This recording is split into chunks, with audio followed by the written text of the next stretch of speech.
ನಾನು ಶಿವಪೂಜೆಯಲ್ಲಿ ಕರಡಿ ಬಂದ ಹಾಗೆ ಬಂದ್ಬಿಟ್ಟೆ. ನಾನು ಒಳಗೆ ಬರಬಹುದೇ ಇನ್ಸ್ಪೆಕ್ಟರ್? ಇದೇನಣ್ಣ ಒಳಗಡೆ ಬಂದು ಒಳಗೆ ಬರ್ಬೋದಾ ಅಂತ ಕೇಳ್ತಾ ಇದೆಯಲ್ಲ? ಯಾಕಣ್ಣ ಇವತ್ತು ನೀನು ಮಾತು ಒಂಥರ ಆಗಿದೆಯಲ್ಲ, ಯಾಕೆ? ಇರ್ಲಿ ಬಿಡಬೇಕ, ನಿಮ್ಮ ಅಣ್ಣ ಕೇಳಿದ್ದೆ ಕರೆಕ್ಟ್ ಐತಿ. ಸಮಯ ಸಂದರ್ಭ ನೋಡದೆ ನಾವೇ ತಪ್ಪು ಮಾಡಿಬಿಟ್ಟಿವಿ.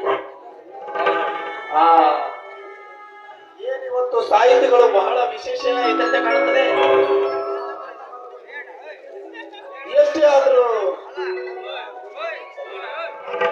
ಎಷ್ಟೇ ಆಗ್ಲಿ ನಮ್ಮದು ಪೊಲೀಸ್ ಖಾತೆ ಅಲ್ಲದೆ ಮನುಷ್ಯನ ಲಕ್ಷಣವನ್ನ ಬೇಗ ಕಂಡು ಹುಡುಕುತ್ತೀರಿ. ನೋಡಿ, ನಿಮ್ಮಿಬ್ಬರಿಗೂ ಒಂದು ಗುಪ್ತವಾದ ವಿಷಯ ತಿಳಿಸಬೇಕೆಂದು ಬಂದಿದ್ದೇನೆ. ಆದರೆ ತಾವು ನನ್ನ ಮೇಲೆ ಏನು ತಪ್ಪು ತಿಳಿದುಕೊಳ್ಳಬಾರದು. ಶಾಂತೇಶ್, ಅದೇನು ವಿಷಯ ಹೇಳಿ, ಸಂಕೋಚ ಪಡದೆ ಹೇಳಿ. ಹೇಳ್ತೀನಿ ಕೇಳಿ. ಇಷ್ಟು ದಿವಸ ನಾನೊಂದು ವಿಷಯವನ್ನು ನನ್ನ ಹೃದಯಂತರಾಳದಲ್ಲಿ ಬಚ್ಚಿಟ್ಟುಕೊಂಡಿದ್ದೇನೆ. ಆದರೆ ಇಂದು ಆ ವಿಷಯವನ್ನು ಸಂದರ್ಭಕ್ಕನುಸಾರವಾಗಿ ಬಿಚ್ಚಿಡಲೇಬೇಕಾಗಿದೆ. ಇದೇ ತಿಂಗಳು ಕೊನೆಯ ತಾರೀಕಿಗೆ ನನ್ನ ಮತ್ತು ಪದ್ಮಳ ಮದುವೆ ಫಿಕ್ಸ್ ಆಗಿದೆ. ಮದುವೆ ವೆಡ್ಡಿಂಗ್ ಕೂಡ ರೆಡಿ ಆಗಿದೆ. ತೆಗೆದುಕೊಳ್ಳಿ. ಇಂಥ ಸಂತೋಷದ ವಿಷಯ ತಿಳಿಸೋದಕ್ಕೆ ಇಷ್ಟೊಂದು ಸಂಕೋಚ ಪಡ್ಬೇಕಾ?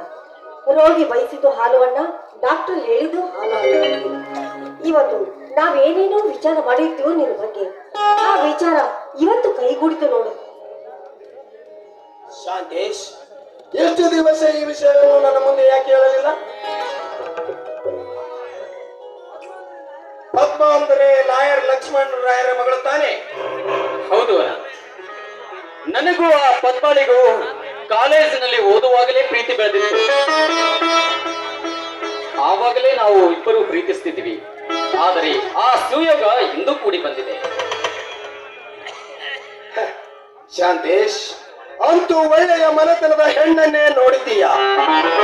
ನೋಡು ಶಾಂತೇಶ್, ಹಣೆಯಕ್ಕೆ ಕೂಡಿ ಬಂದರೆ ಹಣದವು ಸಹ ಬೇಕಾಗಿಲ್ಲ ಅಂತ ಹಿರಿಯರು ಹೇಳಿದ್ದಾರೆ. ಗಾದೆ ಮತ್ತು ಸುಳ್ಳಲ್ಲ. ನಿಜ ನಿಮ್ಮ ಮಾತು. ನನಗಂತೂ ಹಡೆದವರು ಯಾರೂ ಇಲ್ಲ. ಅದಕ್ಕಾಗಿ ತಾವೇ ಮುಂದೆ ನಿಂತು ಈ ಶುಭ ಕಾರ್ಯವನ್ನ ವಿಜೃಂಭಣೆಯಿಂದ ನೆರವೇರಿಸಿಕೊಡ್ಬೇಕು. ಆಯ್ತು ಶಾಂತೇಶ್, ಹಾಗೆ ಆಗಲಿ. ಸಂತೋಷದಿಂದ ನಿಮ್ಮಿಬ್ಬರಿಗೆ ಅಕ್ಷತೆ ಹಾಕಿ, ಅಷ್ಟೇ ಅಲ್ಲ, ನಿಮ್ಮ ಹೊಸ ಬಾಳಿನ ಹೊಂಬೆಳಕಿಗೆ ಸ್ಥಾನವನ್ನು ಕೊಟ್ಟು ನನ್ನ ಮನೆಯಲ್ಲಿ ಜಾಗವನ್ನು ಕೊಟ್ಟು ನಿಮಗೆ ಶುಭಾರೈಸುತ್ತೇನೆ. ಅಣ್ಣ, ಇಷ್ಟೊಂದು ಸಂತೋಷದ ವಿಷಯ ಹೇಳಿದೆಲ್ಲ, ಬಾಣ ಸಿಹಿ ಅಡಿಗೆ ಮಾಡಿ ಎಲ್ಲರೂ